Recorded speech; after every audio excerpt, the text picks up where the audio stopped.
Well, good morning. We're taking a pause on building the new roof because we have to wait for gutters before we can start putting up the slate shingles. And we're switching instead to focusing on building that new stone sauna.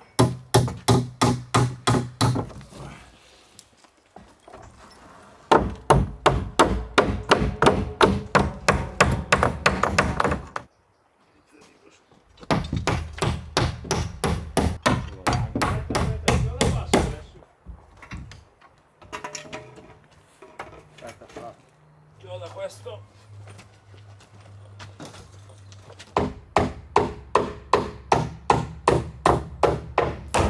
Questo è un martello? Molto bello, Bradey. Ui.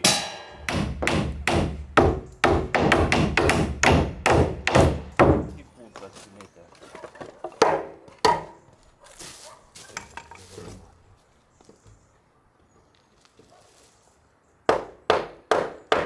While building all of this formworks, we have to be measuring out all of the doors, all of the windows, all of the potential openings, as well as ventilation holes. And then once we've built all of this up, we can start chipping stones and building up with stone.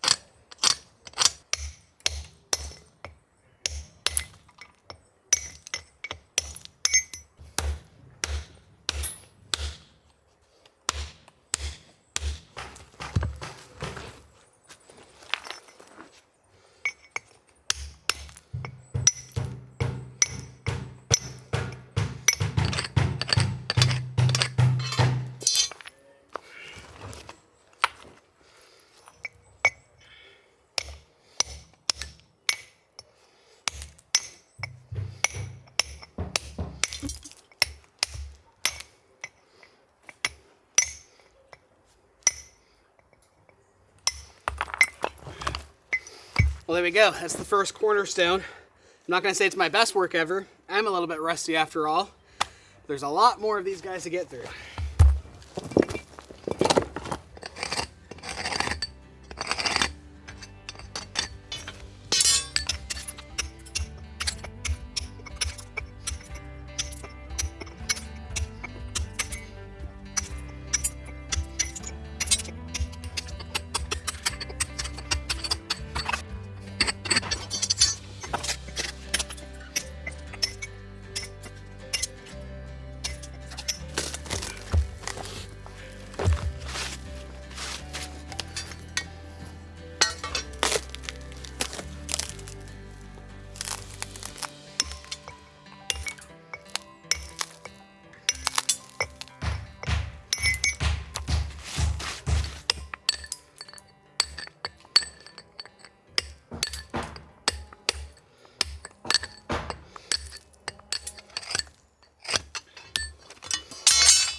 So eventually we'll use the excavator to kind of flatten out all of these stones and the jackhammer to break them up into smaller bits. Because currently they're all just simply too large to use for the wall. They're just too unmanageable to work with. And if we break them with a sledgehammer, well, it's got like a less than 50% chance of it actually breaking properly. I don't know why because of the physics of how it works, but the jackhammer on the excavator breaks them into usually perfect pieces to work with. Well, if we use the sledgehammer, well, you tend to lose a lot of the stone.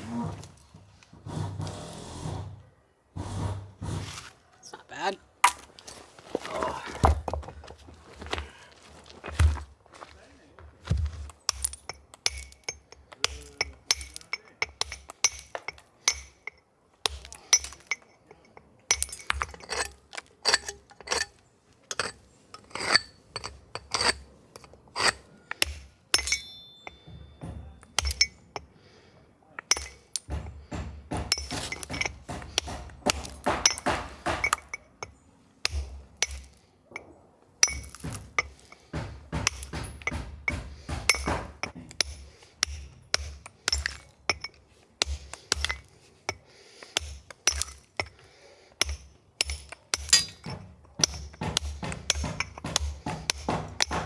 No! I hate it when that happens.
We've decided to jump straight into things and use the excavator to move the stones a little bit closer to the new building, and then try to break up the bigger stones once we get them closer to the new building.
So one of our personal favorite things about the area that we live here in Italy is our proximity to Europe's cheapest airport, where you can get flights for $10, $20, $30 across Europe. So this weekend we popped over to Prague, which is just the most stunning example of European architecture, one of my personal favorite cities in all of Europe for how beautiful it is. But whenever we're traveling anywhere in the world, we're trusting Olafly to provide us with our eSIMs so that we stay connected while we're traveling. So typically with your cell phone plan, you have a physical SIM card that you insert into your phone. But with Olafly, they offer a digital eSIM that you can purchase and install using their app prior to taking off to your destination so that your cell phone works immediately upon arrival. Olafly offers unlimited data to over 200 destinations worldwide, and you can purchase and install an eSIM in less than 2 minutes. We've personally been using Olafly for years now, long before they were a channel sponsor. And what I appreciate most about them is just how simple the entire process is, as well as the fact that they offer unlimited data. Traveling can be quite stressful, especially if you're not connected. You need your phone to have directions to where you're going. The traditional route of getting a physical SIM card, waiting in long lines at a store, inserting that physical SIM card and hoping that you don't lose your old number, that's all just a thing of the past now with Olafly and eSIM. They also offer over 15 regional eSIMs, which is really great if you're traveling around Europe, or one global eSIM. So don't get stuck left unconnected or get hit with roaming charges. You can purchase an eSIM through Olafly using our link in the description below. And right now you can get 5% off any purchase or top up by using the coupon code RAISINGVoyagers. Go ahead, check them out, and thank you so much to Olafly for sponsoring today's video.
Well, it's a noisy business, but I'm so thankful that we have the machinery here on site to be able to move the stones closer.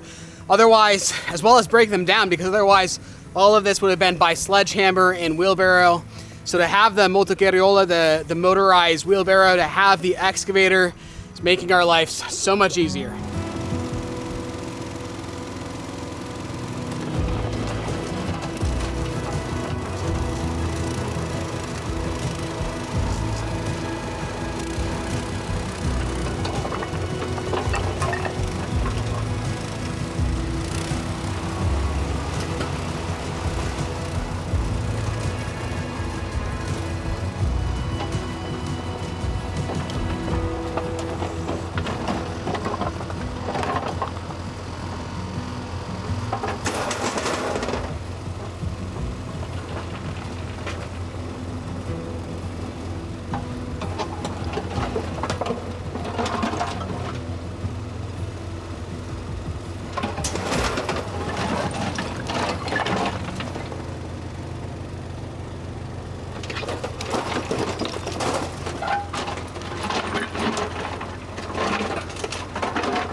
All right, so it's been a little bit chaotic this morning, and while we have a quiet moment, I just want to catch you up to speed on what it is that we're doing, as I kind of missed quite a lot of work back here. Alessio was getting ready to start laying these stones as we were moving them back and forth. But what we have back here is kind of the shape of the finished sauna here. It's going to be a door right in the center with a gable end roof. And we've got all of the rebar in there that's required, as well as all of the string lines that are measuring out the corners. It looks a little bit big from the outside, but when you step onto the inside and realize how the rooms are being divided, it ends up being quite small. The finished room for the sauna is only 6 feet by 6 feet. That's 2 meters by 2 meters.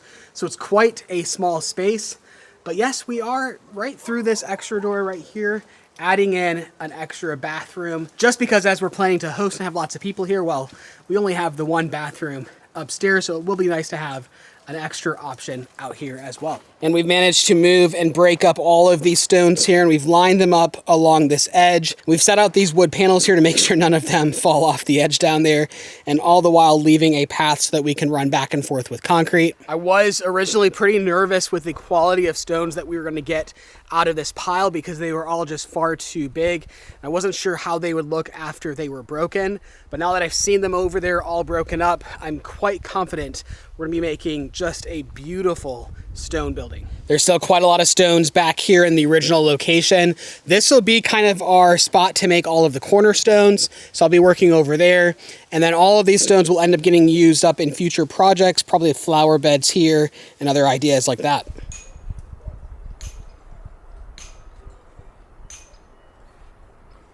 Fai il video. Galera, pensaste che il coltello può nutrire tu.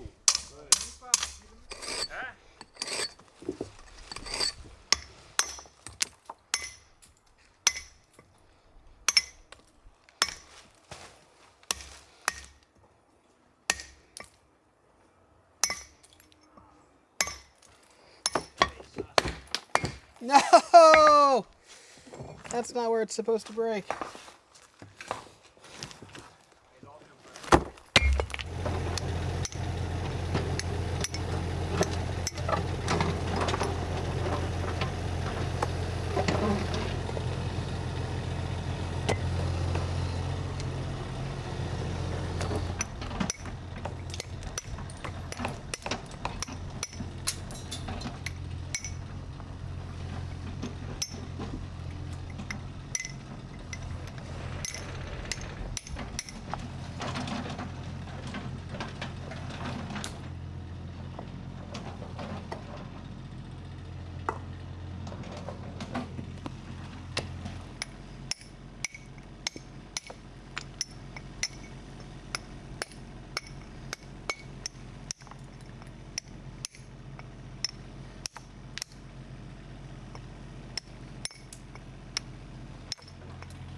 All right, cornerstones. Cornerstones is the name of the game today, as we have 2 doors, 2 windows, 3 corners of the building.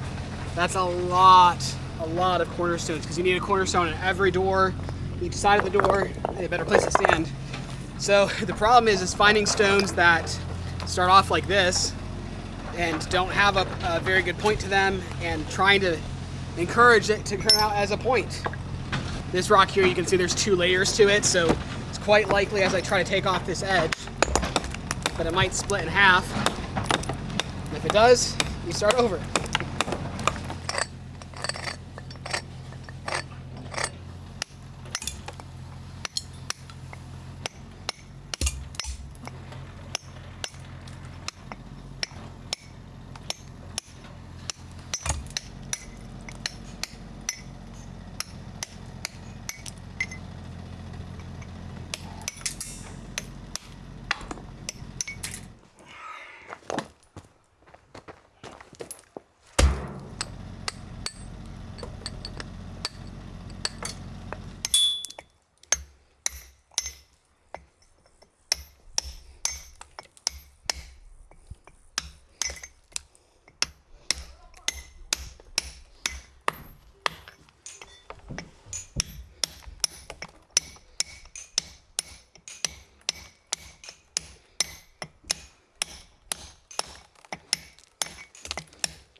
things haven't been this quiet on the job site in a very long time, and it's honestly quite nice.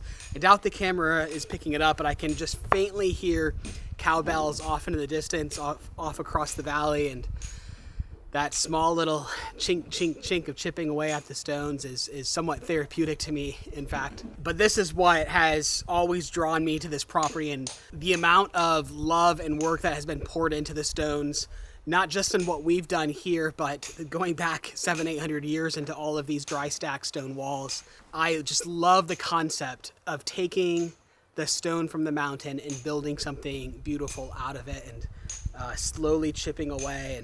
And yes, it is monotonous, but I do love it. So last night we went down to one of my favorite cities in all of Italy, which has probably the most stunning examples of Italian-built stone walls. They were built by the Venetians, as we believe these walls were, because they were built an estimated 700-800 years ago, which is when the Venetians were in this area. That's when the Venetian era was. Now, our walls are not as beautiful as the inner city walls by any means, but nonetheless, all of these terraces, I think there's about 12 of them in total. I estimate about 1 kilometer of these stone retaining walls.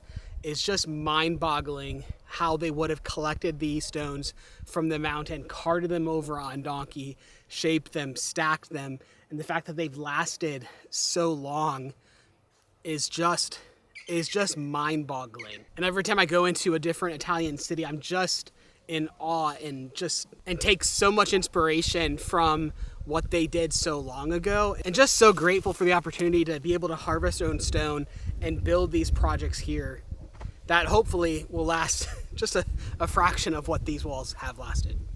Oh, and I just realized how I look. That's just the reality of the stonework. As you're chipping away at the stones, all of the dust gets blown in your face, and, well, sweat and dust, and yeah, that's what you get.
So as we're picking through this stone, we're trying to keep an eye out for some special stones for the doors as well as the windowsills, because we need 2 windowsills and 2 door thresholds. We found 1 so far. This right here will be perfect for a windowsill for one of the smaller windows that we'll make. We just need about 60 centimeters of it. But then we have another meter-long window that we're struggling to find a windowsill for that, so we might have to make it out of 2 stones. But it's those stone thresholds. Here, let me give you an example. This stone threshold we hand carved when we built this room here, and it's these stones that are really special. You really want them to be somewhat regular as you walk in. But in the end, this is the same design that we're going after for this new building, of covering everything in stone, having that beautiful chestnut go across the doorway, and then of course having the wooden roof as well. Still keeping an eye out, but it's likely going to be something like this, where we take 2 of these stones and then kind of cut them and marry them together. But regardless, it's going to look stunning.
project in particular is a never-ending problem in negotiating space and moving things back and forth.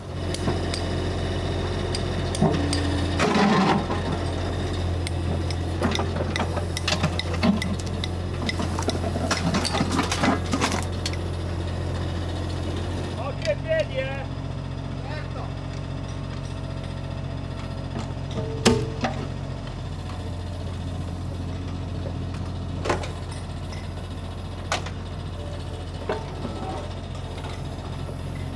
What are we doing here? We're wiring up the light that fell off. Bravo. Stato Alessio. Lui è un è tornato Texas, Alessio. Wow, fatto. Bravo. Funziona? Aspetta. Non lo so, vediamo. Oh! Oh yeah, Sì. guarda.